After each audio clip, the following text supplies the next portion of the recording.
Adam Hoge of CHGO. What's up, guys? How are you? I'm great. I love Super Bowl week. It's the best. Fantastic. Yeah. So much happening. Yeah. Zach's in Vegas, which is his favorite thing. We talked to Todd Davis, who played for Vic Fangio. Okay, yeah. Now we want to talk to somebody who covered Vic Fangio, so we can get the sense of what Zach has to expect in all of these weekly press conferences. What are your tips for covering Vic? Oh, I miss Vic. Vic was the best. He is he's dry in a way, but he's so straightforward that like most coaches say a lot without saying anything, and Vic will say less, but actually, Drill down to the point. Yeah, he'll be ex-player. Yeah, he just didn't play well this week. He's got to make that tackle. Just like, it doesn't have to be that hard. Like, you could just say it, and then his players, sometimes you got to be careful of that with the players. But I think Vic at this point has so much, he's built up so much equity in the league, respect, that, and they kind of, he's the same way in the meetings from what the players would say about him too, is he's just like, this is just how he is. He's just going to say it how it is. He's not going to BS anybody. He's not going to waste everyone's time with 1,000 words when it could just be 5. And by the way, he's obviously a really good defensive coordinator too when it comes to scheming things up. When you go back to that last defense, which was so good, if you were like building that defense from scratch, building the Vic Fangio defense from scratch, what's the first thing that you would want to put in there? I mean, you got to have outstanding edge rushers. Okay. First and foremost. I mean, in Chicago, it didn't really totally click until they traded for Khalil Mack, and then Khalil Mack was unbelievable, especially in 2018 when that defense was really clicking. So, I mean, it took a few years there because Vic joined up right away in 2015 with John Fox, and they kind of had to rebuild that roster. But you could tell right away that, like, they were getting by because of the scheme, because of the coaching for a while without actually having too much talent. And then they eventually, they made some really good draft picks. Eddie Jackson was a great fit in that defense. Pretty much right away with the ball hawk, being able to ball hawk as a center fielder on the back end. So, and then he was great with players like Kyle Fuller, a cornerback who really got off to a rocky start, first-round talent, who it took him a couple years to get going. He had a knee injury at some point, and at first it was kind of rocky with Vic, but then Vic got the most out of him, and then he ended up becoming – he might even actually ended up as a first-team All-Pro at one point. It might have been in 18. And then, Vic leaves, and then Kyle Fuller's career kind of fell off the map after that. So I think that's a good example of a specific player that Vic Fangio was able to get a lot out of and maximize. And now, interestingly, Shawn Desai saw kind of the end of that Vic Fangio defense in Chicago. I know the downfall there wasn't all on him. There was a lot going on with the Bears at the time. But now you have a situation where Vic takes over for Desai. Yeah. Are you expecting to see from the Eagles, like, is Fangio basically what Desai was doing on steroids, or did you see comparable? Was what Desai did in Chicago that similar to what Fangio did in Chicago? Yeah, I mean, what's cool about Shawn Desai is, so Shawn Desai started with the Bears back when Mark Trestman was still the head coach. So we're talking completely different scheme. And obviously, you guys know all about Desai's background and, the crazy stuff with the education and not really even, having that much of a football background. It's a pretty cool story. So he sort of learns as a really just basically an intern getting his foot in the door, completely different scheme. And then Vic comes around and they really hit it off. And, he decides, like, I love everything Vic's doing. I love this defense. I love this scheme. And then he sort of like, I feel like he had some bad luck. Like one of the mistakes we talk about in Chicago a lot is, why the hell didn't they just promote Shawn Desai right away when Vic Fangio left instead of going out and getting Chuck Pagano? It's like they wasted 2 years there with a really good defense when they could have just got a guy that really believed in what Fangio was doing. He could pretty much coach it the same way. It's not like Pagano was terrible, but it just seemed like a waste there.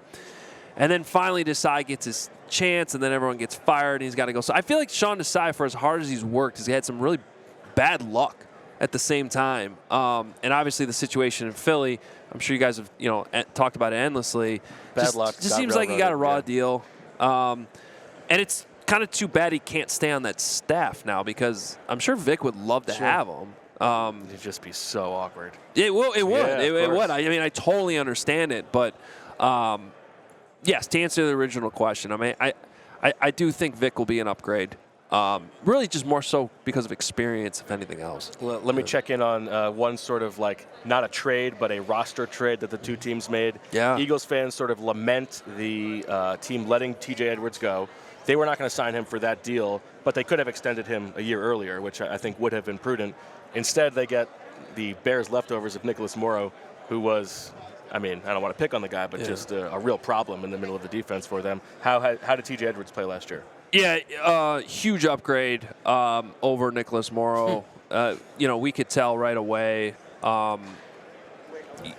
What's crazy is I think he actually outperformed Tremaine Edmonds. Wow. And Edmonds got the big money. Right. Now, T.J. Edwards has some limitations. I mean, I'm sure you guys have talked about that even when he was in Philly, but they're able to kind of maybe hide some of the coverage limitations within the scheme. It helps having Tremaine Edmonds there because he's such a big body in the middle of the field. And they have some good, other good players in that secondary around him. So I think it's been a good fit for T.J. Edwards because they can kind of scheme to his strengths and maybe hide his weaknesses. And honestly, he was probably the best of those linebackers this year on a pretty damn good Bears defense. So. Especially when you consider they're getting more value out of T.J. Edwards than they are Tremaine Edmonds just based on the contract, because I understand Philly's situation last year. You guys had to make some tough decisions just given your salary cap situation, and I feel like the Bears it was a perfect situation. He comes back home because he's from the area, grew up a Bears fan, and it was a great landing spot for him. And it really, from the Bears standpoint, with all the cap space they had, it was not that expensive of a deal. Right. So, I mean, it's great value. I want to be respectful of Adam's time because he has a show over on CHGO. Real quick here, what's the read on the Bears? Are they going to be a threat in the NFC, or is this quarterback roulette going to continue? So I think the comp for the Bears right now, or at least like sort of the goal, the track they're trying to follow, is the Lions.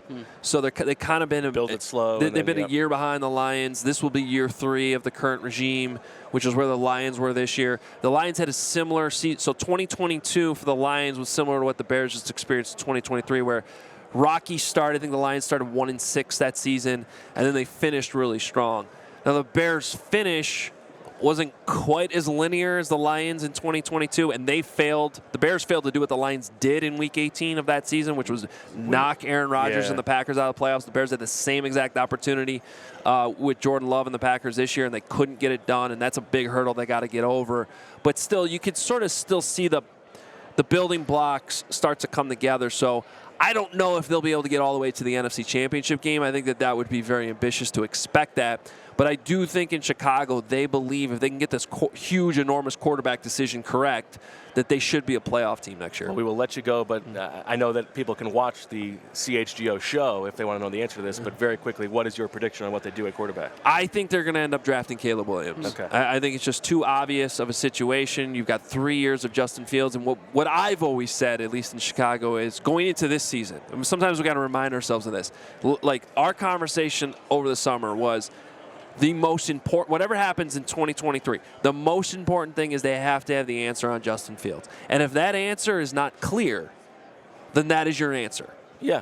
Like That's well said, it just has to be. And so here we are, the season's over, and every single day we're talking about, well, Justin Fields this and this excuse, and a lot of the excuses are valid. He's been in a bad situation. The coaching hasn't been, exceptional on that side of the ball by any means. They're now redoing the staff. He's got to learn a whole new offense again now, third time and going into year 4. It's not good.